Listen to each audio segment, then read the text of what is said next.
Jeffrey. Jeffrey, I hate you, motherfucker! I hate you!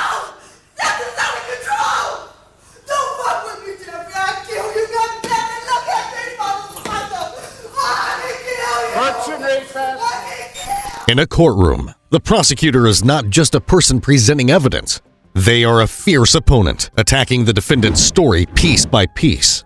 Every cross-examination becomes a battle where the prosecutor's goal is to expose the truth, challenge the defendant's lies, and break down their defense.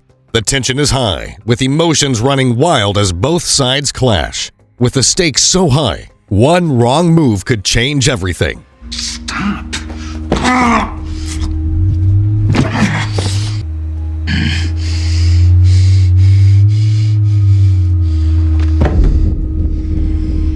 These moments of confrontation are what make courtroom dramas so gripping.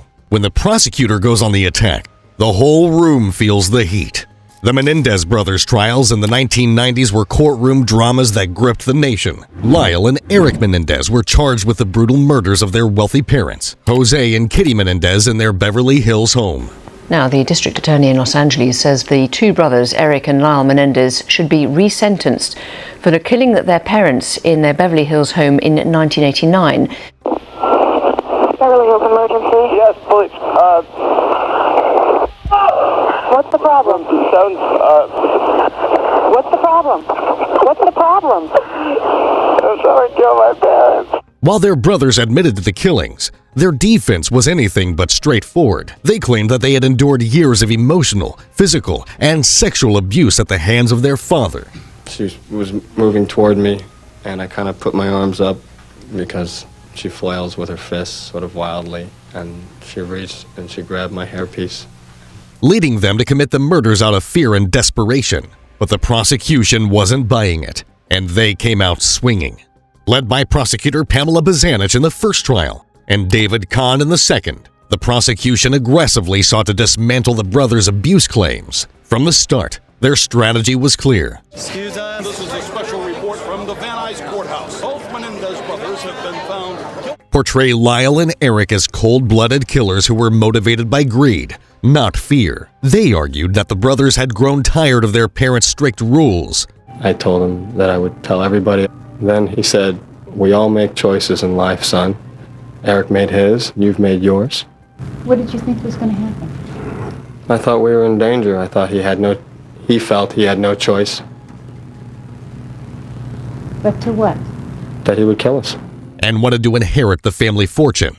One of the most intense moments in the trial came during cross-examinations. The prosecution meticulously went after the brothers' accounts of abuse, aiming to expose inconsistencies and weaken their credibility.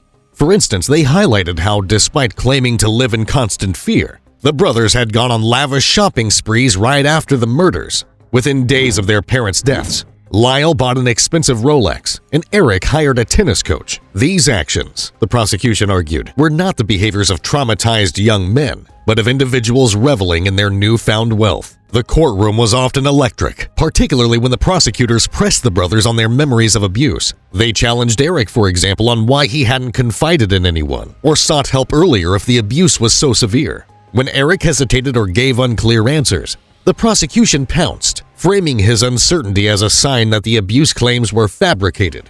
The drama escalated further when the prosecution presented their version of the crime. They painstakingly reconstructed the events leading up to the murders, describing how the brothers had purchased shotguns and waited for the perfect moment to ambush their parents. The graphic depictions of the crime scene, blood-soaked carpets, gunshot wounds, were accompanied by chilling details of how the brothers had reloaded their weapons to ensure their parents were dead. It was a damning narrative that painted Lyle and Eric as cold, calculating, and remorseless.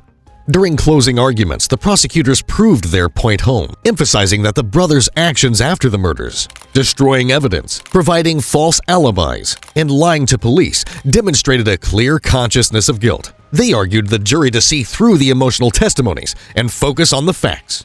The jury ultimately couldn't reach a unanimous decision in the first trial, resulting in a mistrial. But in the retrial, where the judge limited the defense's ability to present evidence of abuse, Mr. Menendez, at the you're crying, is that correct? Yes. At the same time as you're crying, you're also lying, aren't you?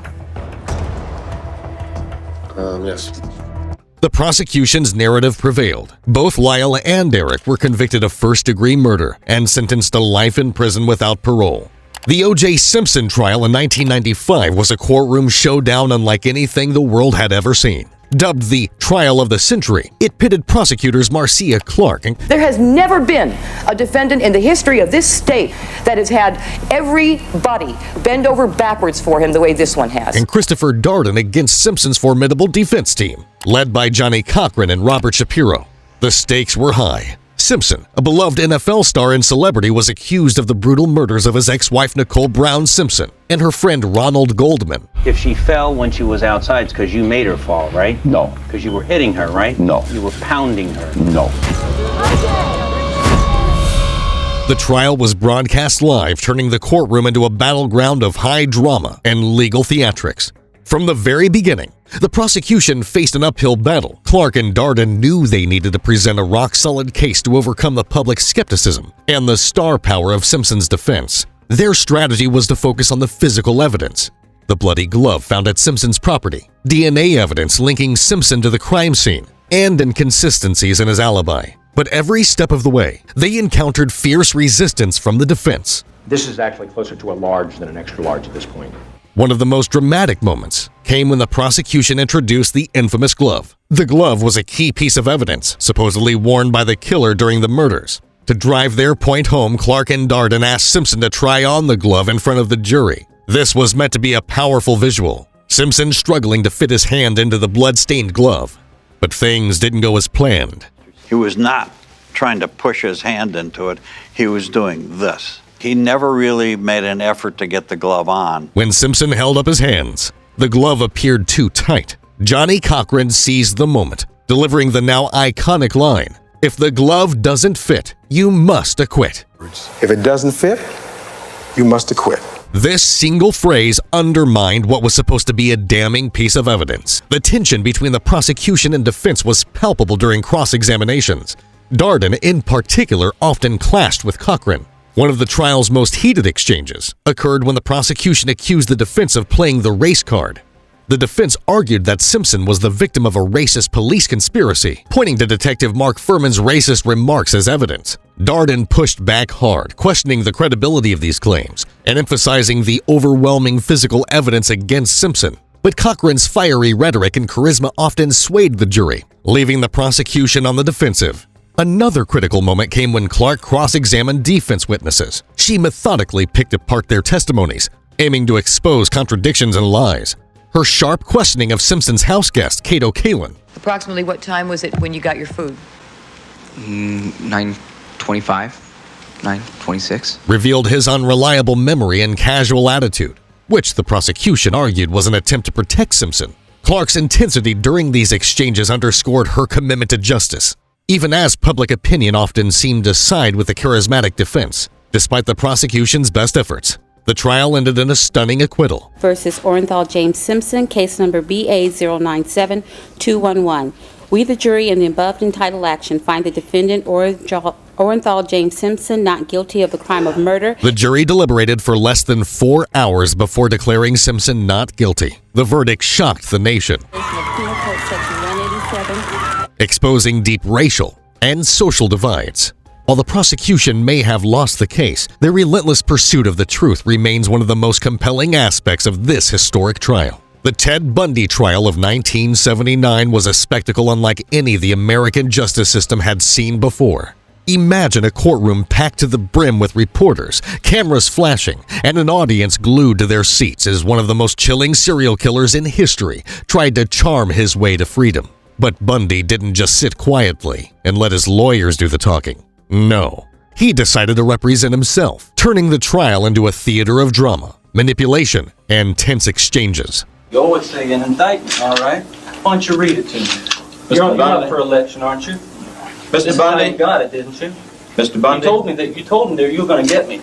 He said he was going to get me. Okay. Bundy, a former law student, believed he could outwit the system. He strutted into the courtroom with a cocky air, convinced that his charm and intelligence could sway the jury. Absurd to ask for mercy for something I did not do. So I will be tortured for and will suffer for and receive the pain for that act. But this wasn't just any courtroom. It was filled with seasoned prosecutors ready to take him down.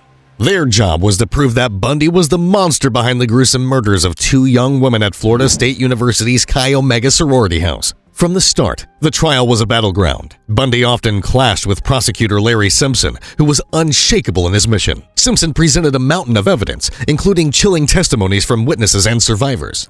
Bundy, on the other hand, used his role as his own defense lawyer to cross-examine witnesses. This led to some of the most intense moments of the trial. For instance, when he grilled a police officer who had worked on the crime scene, Bundy's questions were sharp, almost as if he was trying to prove his own expertise in forensic matters. The courtroom drama reached a fever pitch when Bundy cross-examined a key witness, a sorority sister who had seen him the night of the murders. It was a tense showdown. The prosecution objected several times, accusing Bundy of badgering the witness. The judge, Edward Cowart, had to step in repeatedly to maintain order. This court, independent of, but in agreement with, the advisory sentence rendered by the jury, does hereby impose the death penalty upon the defendant Theodore Robert Bundy.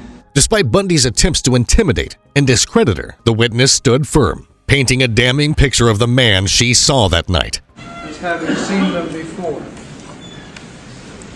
This one, no, I do not remember seeing it before. Bundy's antics didn't stop there. He frequently interrupted proceedings, arguing with the judge and making outlandish requests. At one point, he even tried to call himself to the stand as a witness. Judge Cowart, known for his patience, often responded with a mix of sternness and a touch of humor. At one point, he famously told Bundy, "You're a bright young man. You'd have made a good lawyer, and I'd have loved to see you practice in front of me, but you went another way, partner." You're a bright young man. You made a good lawyer. I'd love to have you practice in front of me, but you went another way, partner. Take care of yourself. I don't have any animosity to you. I want you to know that. As the trial drew to a close, the evidence against Bundy was overwhelming. Hair samples, bite marks, and eyewitness accounts painted a grim picture. The jury took less than 7 hours to convict him. That this court frees freely and unequivocally ready to join issue with you on competency of counsel. When the guilty verdict was read, Bundy's once confident demeanor cracked, but only briefly. His arrogance returned as he continued to deny his guilt, even as he faced the death penalty. The trial wasn't just about justice for Bundy's victims. It was a groundbreaking media event. For the first time, a murder trial was televised nationwide. A judge in Miami today followed the jury's recommendation and sentenced Theodore Bundy to die in the electric chair for the murder of 2 co-eds. Bundy is the 136th person under death sentence in Florida. Bringing the horrors of Bundy's crimes into the living rooms across America. It marked the beginning of the public's fascination with true crime and courtroom drama, making Bundy's trial a landmark case in both legal and media history. The 1992 trial of Jeffrey Dahmer was one of the most disturbing courtroom dramas in American history. The calm, almost emotionless demeanor of Dahmer contrasted sharply with the horrific crimes he was accused of. This case wasn't just about legal arguments. It was about the unimaginable horrors that had unfolded in Dahmer's apartment. And the prosecution had the difficult task of walking the jury and the public through every gruesome detail. From the outset, the courtroom was heavy with tension. Families of the victims sat quietly, their faces a mix of grief and anger. The prosecution, led by Michael McCann, wasted no time presenting the shocking evidence. They detailed how Dahmer lured young men to his apartment, where he drugged, murdered, and mutilated them. The most horrifying part? Dahmer confessed to keeping body parts as souvenirs, including skulls and even a drum filled with acid for dissolving remains.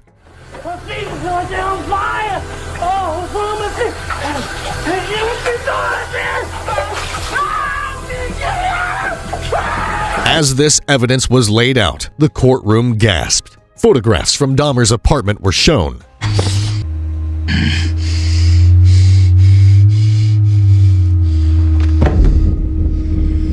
A freezer containing human heads, Polaroid pictures of his victims in various stages of dismemberment. Each piece of evidence made the horror feel more real, more inescapable. But despite the graphic nature of the trial, Dahmer sat quietly, occasionally nodding, as if acknowledging the truth of the prosecution's words. His detached demeanor only added to the unsettling atmosphere. One of the most dramatic moments came when a survivor, Tracy Edwards, took the stand. Edwards had managed to escape from Dahmer's apartment, leading to the killer's eventual capture. His testimony was gripping. He recounted the terrifying night when Dahmer had handcuffed him and threatened him with a knife, describing in vivid detail how he barely escaped with his life. The courtroom was silent as Edwards spoke, every eye fixed on him. The prosecution used his testimony to paint a clear picture of Dahmer's methods and the fear his victims endured. Throughout the trial, Dahmer's defense team argued that he was insane, driven by uncontrollable urges. But the prosecution countered by showing that Dahmer had gone to great lengths to cover up his crimes, proving he knew exactly what he was doing. They pointed to the meticulous planning involved in his murders, from choosing his victims to disposing of their bodies. These were not the actions of a man who had lost control. They were cold, calculated, and deliberate. The trial also featured emotional outbursts. One of the most unforgettable moments occurred during the victim impact statements. The sister of one of Dahmer's victims, Rita Isbell, broke down in tears, screaming at Dahmer and calling him Satan. Never, Jeffrey! Jeffrey! I hate you, motherfucker! I hate you! This is out of control! Don't fuck with me, Jeffrey! I'll kill you, goddammit! Look at me, motherfucker! I can kill you! Her pain was raw, her words filled with anger and sorrow. It was a moment that underscored the human cost of Dahmer's crimes and left everyone in the courtroom shaken. In the end, Dahmer was found guilty on all charges and sentenced to multiple life terms. Though he expressed remorse, his quiet apologies did little to ease the pain of the victims' families. From Ted Bundy's chilling courtroom charisma to Jeffrey Dahmer's cold demeanor, the Menendez brothers' explosive defense, and the OJsimpson trials that divided a nation, these cases reveal the complex, dramatic battles for justice.